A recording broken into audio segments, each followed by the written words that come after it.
Bruno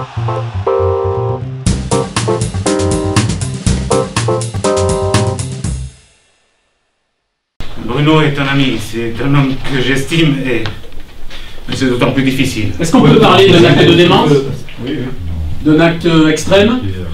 De terrorisme, d'un lien avec le salafisme? Oui.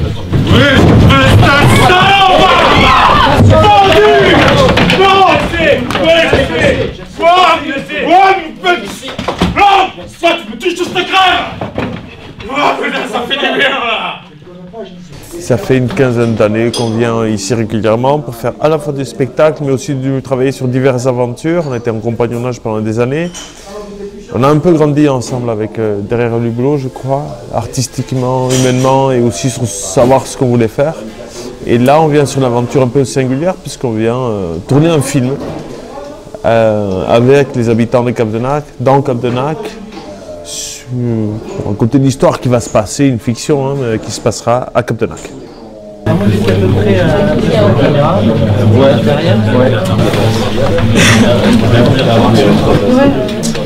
Et après, donc on va le filmer là, une fois, deux fois, trois fois, selon le nombre nécessaire pour que ce soit aussi bien que tout à l'heure. Parce que si tout le coup c'est très bien et puis après pas bien, ça fait bizarre. Et après, on va la filmer une autre fois d'ici. Pierre se mettra ici, où on filmera comme ça. Mais après, il la prendra à l'épaule et on vous filmera un peu ce mouvement de panique qui était super, donc il faut qu'on le mette un peu en valeur. D'accord? Comme dit Shimoun, on a grandi ensemble, nos aventures elles ont évolué dans la même temporalité. Et ce qu'on aime, nous, en accueillant le Petit Théâtre de Pin, c'est que cette histoire et cette aventure, elle se poursuit.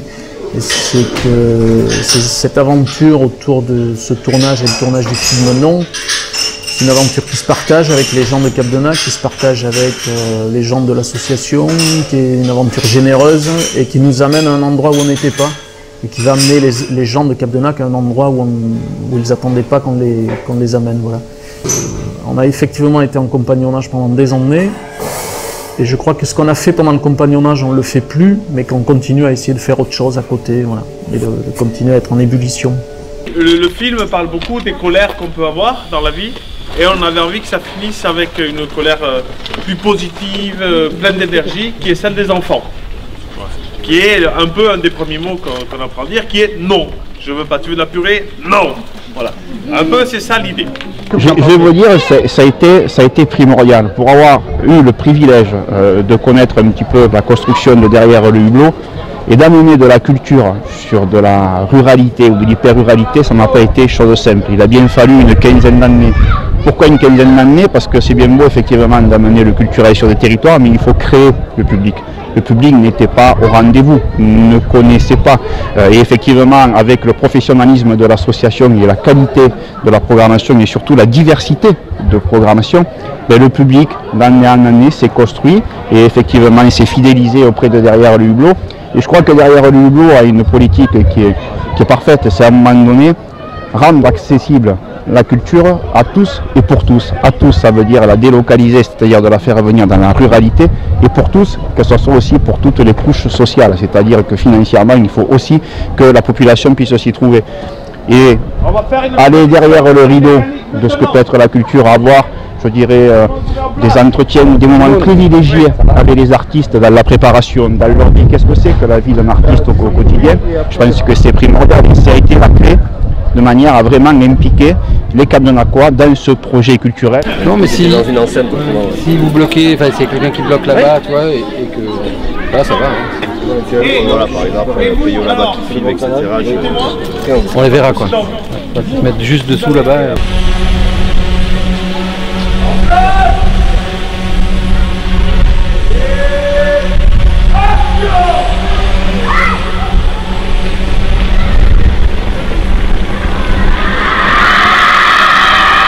Pour le théâtre, forcément, on joue devant un parterre, alors surtout quand on joue dans l'espace public, puisque c'est un peu quand même notre caractéristique, c'est-à-dire qu'on joue aussi bien dans les salles qu'en extérieur. Donc il y a une, comment dire, il y a une mise en forme peut-être et une expressivité dans le jeu qui est forcément plus grande, qui doit s'adresser au plus grand nombre, au parterre devant soi. Alors que au cinéma c'est très vertical, c'est là tout de suite, c'est pour des caméras, des fois on sait qu'on est cadré juste comme ça, donc c'est un travail de jeu beaucoup plus économe, beaucoup plus en retenue. Il y a beaucoup moins de projections vocales et tout est vu, le moindre battement de cils, les pores de la peau, donc c'est vraiment une autre approche. Et il y a aussi autre chose, c'est que le théâtre, quand on est en représentation, quand on est en création puis en représentation, il y a le temps de la création pour monter le spectacle, et puis après, une fois que la première est donnée, le spectacle n'arrête pas d'avancer.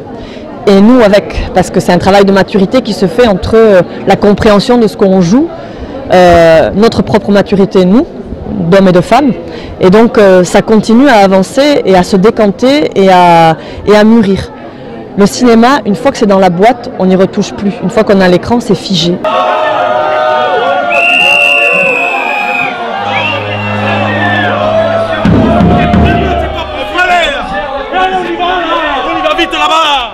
Alors par rapport au film, je suis aujourd'hui figurant, et par ailleurs à l'ITEP de Massip on a accueilli plusieurs scènes qui ont été tournées par le Petit Théâtre de Pin dans le cadre du film Non, notamment 6 scènes dans différents lieux. Voilà, c'est un lien avec ce qu'on développe à l'ITEP de Massif depuis quelques années, de faire rentrer la culture à l'intérieur de l'ITEP et de pouvoir offrir à aux jeunes qu'on accueille des endroits où ils peuvent découvrir des choses, s'émerveiller, partager des choses nouvelles et être dans des endroits de réussite. Par exemple, aujourd'hui, sur le tournage de la dernière journée, il y a 2 éducateurs et 8 jeunes de l'ITEP qui participent en tant que figurants à cette journée, et pour nous c'est important de pouvoir leur offrir ces moments d'échange, de partage et de réussite, parce qu'ils sont souvent en échec scolaire, en échec dans les relations sociales, donc ça leur permet de un peu avoir une meilleure estime d'eux et d'avoir des bons souvenirs. C'est une histoire qui va bien avec cette ville-là, mais il faut aussi une complicité avec un territoire, il faut se sentir convié. C'est une histoire qui a un caractère légèrement social et j'ai un peu du mal à imaginer une histoire comme ça sans qu'on sente à l'écran le fait qu'on est invité, convié et qu'on joue avec nous à cette histoire-là. On joue en même temps avec les habitants et derrière le hublot et d'autres gens, on joue à faire du cinéma. C'est pas, notre but n'est pas de devenir des cinéastes, mais de se servir de cet outil-là pour raconter des histoires. Et peut-être que ça va nous apprendre à le faire autrement. En tout cas, de toute façon, c'est déjà une aventure. Parce qu'on joue partout, on joue chez les gens, dans l'usine là qu'on vient de visiter, dans une maison de retraite, dans les écoles. Donc, on raconte des histoires, on fait du réel une fiction ou du fiction une réalité. Quelque chose entre ces deux-là, et c'est quelque chose d'intéressant pour s'approprier un peu l'air du temps. Voilà. Là, vous étiez juste fatigué, d'accord? Mais c'est normal. Mais là, cette fois-ci, on l'a fait pour de vrai. J'essaie de faire en sorte que ça se déroule, les choses roulent, le tournage se déroule à peu près correctement. J'ai un œil sur, grosso modo, global sur à peu près toute l'organisation de chaque journée de tournage, avec également une anticipation sur les journées suivantes, tout en gardant également, quand c'est possible, parce que voilà, un œil sur les images et voir justement s'il n'y a pas des choses qui me sautent aux yeux. Et en fait, je suis là pour que le réalisateur se concentre sur le film qu'il a à faire et je dois gérer tout le reste.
peut-être qu'il passera après le film. Sortie nationale en salle le 7 janvier, je crois. Ah bon, d'accord. Mais bravo. Mais il y aura certainement une avant-première ici, avant diffusion nationale. Mais ça, je ne peux pas vous dire. Hein? Merci. Ah ouais.